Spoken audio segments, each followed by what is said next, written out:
नमस्कार, मैं हूं सुनील हालाखंडी और एक बार फिर से आप देख रहे हैं सुनील हालाखंडी के व्यूज़। वंदे मातरम और स्वागत है आपका एक बार फिर से। आज मैं फिर आपको थोड़ा बंगाल की तरफ ले चलूँगा चुनाव, क्योंकि वही एक जो एक्टिविटी है वो इस देश में मुख्य रूप से चल रही है। बाकी की खबरें जो कोरोना के बारे में हैं वो आप विभिन्न न्यूज़ चैनलों पे देखते रहते होंगे कि आज 2.5 लाख से ज़्यादा कल संक्रमित लोग हुए, कहाँ कहाँ पे ऑक्सीजन की कमी है, अनिल अंबानी या धीरू भाई या मुकेश अंबानी कौन गैस दे रहा है, आदि आदि। और किस तरह से एक तरह से विपक्षी सरकारें जो विभिन्न स्टेट्स में हैं और केंद्र के बीच में इस तरह की खींचातानी चल रही है, जबकि होना ये चाहिए था कि दोनों में आपस में समन्वय होना चाहिए था कि इस महामारी से बचा जा सके। खैर, ये एक अलग विषय है। लेकिन कोरोना से संबंधित एक विषय है कि बंगाल में जो चुनाव हो रहे थे उसके 4 चरण पूरे हो चुके थे और यहाँ पर कांग्रेस जो थी वो लेफ्ट फ्रंट के साथ अपना चुनाव लड़ रही थी और उसके मुख्य विपक्षी थे ममता बनर्जी और बीजेपी। हालांकि कांग्रेस के यदि किसी नेता से अभी आप पूछे तो वो ये कहेंगे कि कांग्रेस और वाम दल वहाँ पर जीत रहे हैं और दूसरे स्थान पे वो बहुत निश्चित नहीं है कि वो कौन रहेगा। ज़्यादा चांसेस हैं कि टीएमसी दूसरे स्थान पे रहेगी और तीसरे स्थान पे बीजेपी रहेगी और सरकार तो किसी भी हालत में वाम मोर्चे और कांग्रेस की ही बनेगी। तो मुख्यमंत्री कौन होगा एक बहुत बड़ी समस्या हो जाएगी उसके लिए, इस गठबंधन के लिए। खैर, राहुल गांधी 4 चरण के जो चुनाव हो चुके थे, मतदान हो चुका था, उसके बाद एक रैली को उन्होंने संबोधित किया। हालांकि वो रैली उन्होंने कांग्रेस के हिसाब से काफ़ी सफल रही थी, लेकिन उसमें एक बहुत बड़ा कहीं सिलीगुड़ी एरिया में, नक्सलबाड़ी या सिलीगुड़ी का एरिया में उन्होंने की थी, जो कि अधीर रंजन चौधरी का इलाका है जहाँ पे कांग्रेस को जीतने की काफ़ी संभावना है। तो वहाँ उन्होंने एक रैली की जो कि बहुत छोटी रैली थी, लेकिन फिर भी एक तरह से कहेंगे कि सफल थी। उसमें उन्होंने वही अपने स्टाइल में उनको विरोध करना चाहिए था कि वहाँ की स्टेट गवर्नमेंट का, क्योंकि वो कांग्रेस मानते हैं कि नंबर 2 पे टीएमसी है, तो उनका प्रमुख जो प्रतिद्वंदी है वहाँ पर टीएमसी है, लेकिन उन्होंने गालियाँ फिर वही मोदी जी को दी। जैसा कि राहुल गांधी ने एक स्टैंडर्ड बना रखा है और मेरे ख्याल से उससे क्या अधिक उनको कुछ आता भी नहीं है और उनके स्ट्रेटजिस्ट भी शायद उनको इससे अधिक कुछ नहीं बताते हैं। तो ये 4 दौर के मतदान के बाद तब तक राहुल गांधी क्यों नहीं गए और फिर अचानक 5वें दौर के पहले वो क्यों गए, इसमें काफ़ी लोगों ने सवाल उठाए थे कि राहुल गांधी अब क्यों आए, अब तक क्यों चुप थे, क्या उन्होंने अब तक 4 राउंड में गिव अप कर रखा था। इस पर एक उनके जो कांग्रेस के प्रवक्ता हैं, जो इंचार्ज हैं बंगाल के, उन्होंने एक इंटरव्यू भी दिया था टाइम्स ऑफ इंडिया का और उन्होंने उसमें कहा था कि 4 राउंड में राहुल गांधी की वहाँ पे ज़रूरत नहीं थी। यानी कि क्या वो ये कहना चाहते थे कि राहुल गांधी की कांग्रेस को ज़रूरत नहीं है, या राहुल गांधी को खुद ही कांग्रेस वाले बता रहे हैं कि वो यूजलेस हो चुके हैं। लेकिन ये कारण बहुत समझ नहीं आया। लेकिन तो फिर 4 राउंड के बाद क्यों आए? आज जब राहुल गांधी ने एक ट्वीट करके ये बताया कि मैं अब पश्चिम बंगाल में रैली नहीं करूँगा कोरोना के चलते, कोरोना के फैलने से बचाने के लिए मैं नहीं करूँगा रैली, तो समझ में आया कि उन्होंने वो एक रैली किस लिए की। वो केवल ये दिखाने के लिए की कि वो रेडी थे चुनाव तैयार के लिए। लेकिन देश में जो कि भयंकर महामारी फैल रही है और इस तरह से रैली करना कोरोना को बढ़ावा देना है, और तो कोरोना से बचाव करने के लिए वो अब फर्दर बंगाल में चुनाव नहीं करेंगे। तो इस तरह से उन्होंने एक प्री प्लान था, उन्होंने सांकेतिक रूप से वहाँ पर वो रैली कर ली थी ताकि बाद में ये कह सके कि मैंने त्याग किया। अब आप समझ सकते हैं कि बंगाल में क्या स्थिति है कांग्रेस की, वो क्या इस पोजीशन में है कि वो सरकार बना पाएगी। हाँ, एक उनको बहुत हल्की सी होप थी कि कहीं अगर त्रिशंकु विधानसभा हुई जिसमें बीजेपी को भी बहुमत नहीं मिला और टीएमसी को भी बहुमत मिला, तो उसमें वो एक किंग मेकर की पोजीशन में आ जाएंगे। लेकिन अब शायद कांग्रेस के सूत्रों ने या राहुल गांधी के निकटवर्ती सलाहकारों ने और प्रशांत भूषण के स्वीकारोक्ति के बाद कि बीजेपी वहाँ पर जीत रही है, वो एक आशा भी कांग्रेस की धूमिल हो गई। तो उन्होंने चुपचाप से नाटक किया वहाँ जाने का और अपने आप को फिर वो चुनाव से विड्रॉ कर लिया। सीपीएम पहले ही कह चुकी है कि वो रैली नहीं करेंगी, वो केवल डिजिटल माध्यम से ही प्रचार करेंगी। तो इस तरह से कुल मिला के देखा जाए तो लेफ्ट फ्रंट वो वैसे भी वहाँ पे उसमें नहीं था, कुर्सी की लड़ाई में, विधानसभा में मुख्यमंत्री पद की लड़ाई में वो उन्होंने बड़ी शालीनता से शो करते हुए कि बड़ी शालीनता से वो बाहर हो गए क्योंकि उनको कोरोना से चिंता है और वो आसानी से ब्लेम कर सकते हैं कि कोरोना को फैलाने में दोनों सरकारें कुछ नहीं कर रही हैं।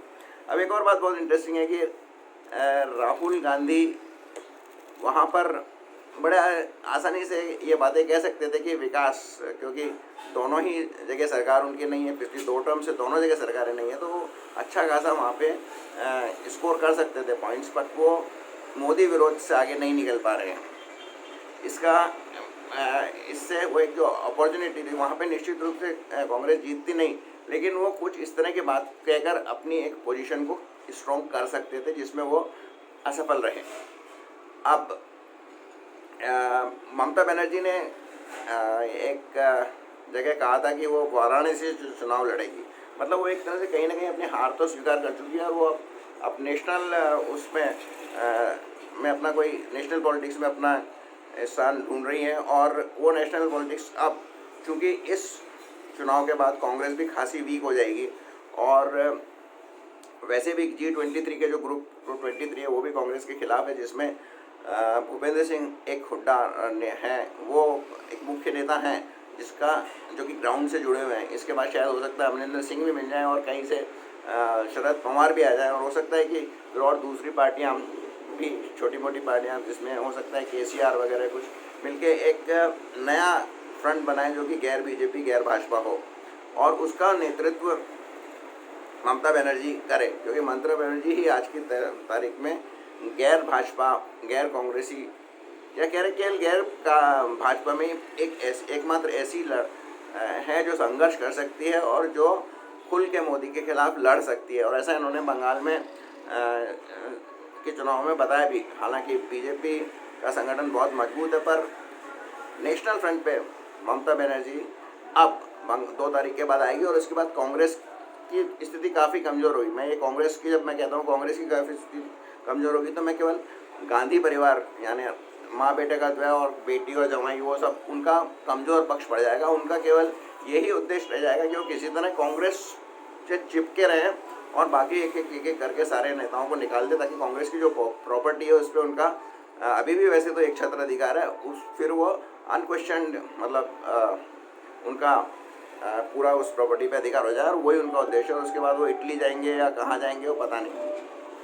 अब एक और बात है कि ममता बनर्जी भी कांग्रेस के खिलाफ कुछ बोली नहीं, राहुल गांधी के कुछ खिलाफ बोली नहीं। गुजरात से आया हुआ आदमी अमित शाह और नरेंद्र मोदी उनके लिए बाहरी हो सकता है, लेकिन इटली पुत्र राहुल गांधी उनके लिए बाहरी नहीं है, क्योंकि राहुल गांधी को भाव नहीं देना चाहती और वो ये नहीं समझती कि ये इस लायक है, क्योंकि उसी की बुराई की जाती है, उसी के जो है नाम वाला वही तो बदनाम है वाला, जो आपने गाना सुना होगा, मेरे अंगने में तुम्हारा क्या काम है, जो है नाम वाला वही तो बदनाम है। तो जो जिसका कोई नाम होगा उसी की ममता बनर्जी उसको आड़े हाथों लेती है, उसकी आलोचना करती है। अब बंगाल को 2 मई को कहीं क्या होगा, ये तो 12 बजे बाद ही 2 मई को आपको पता लगेगा, जब एक्चुअल में जो EVMs हैं वास्तव में एक निर्णायक फिगर्स बाहर निकालने शुरू करेंगी। आज बहुत लंबा कुछ चल रहा है। बीजेपी वाले कह रहे हैं, बीजेपी समर्थक पत्रकार कह रहे हैं कि बीजेपी का स्वीप है, माने 160 से 180 सीटें दे रहे हैं। लेकिन मैंने आज कुछ गैर बीजेपी पत्रकारों को भी सुना। उसमें एक पत्रकार जिसमें जो एक चैनल, एक YouTube चैनल जो कि आशुतोष चलाते हैं, उसके एक संवाददाता कह रहे थे कि पहले 3 राउंड्स में या 2.5 राउंड्स तक कहें तब तक तो मोदी जी या बीजेपी आगे थी, लेकिन उसके बाद TMC ने जोर पकड़ा है और उसी के बाद नरेंद्र मोदी बार बार ममता बनर्जी के नाम से गालियां दे रहे हैं, उनको हर अपने भाषण में क्रिटिसाइज कर रहे हैं। और कोई भी नेता किसी नेता को तभी क्रिटिसाइज करता है जब उसको लगता है कि वो स्ट्रांग होने वाला है और वो जीतने वाला है। ऐसा उन्होंने एग्जाम्पल दिया कि 2014 और 2019 में राहुल गांधी ने मोदी जी को ही टारगेट किया था। तो ये जो उन्होंने कहा, जब वो पत्रकार थे उन्होंने बंगाल में दौरा कर रहे थे, इसको खुद आशुतोष जो कि प्रखर मोदी विरोधी है वो भी पचा नहीं पाए और उनको भी एक तरह से मुस्कान आ गई उसके चेहरे पर। तो ये तो हाल है हमारे पत्रकारों का। एक और पत्रकार गायकवाड़ है कोई, वो भी कहते हैं कि बीजेपी को 36% ही वोट मिलेंगे और सरकार तो ममता ही बनाएगी। तो इन सब में आप कुछ मत जाइए, कुछ सब अपने एजेंडा चला रहे हैं। बीजेपी समर्थक भी अपना एजेंडा चला रहे हैं, ये लोग भी अपना एजेंडा चला रहे हैं। असली तो फिगर आपको 2 तारीख को ही मिलेंगे और तब तक एंजॉय कीजिए और मज़े लीजिए तब तक इनके। हाँ, कोरोना से अवश्य आप अपने आप को बचा के रखिए। एक बार फिर आपने मेरे को इतनी देर तक सुना, इसके लिए आपका बहुत बहुत धन्यवाद। पसंद लगा आया हो तो इसको शेयर कीजिए और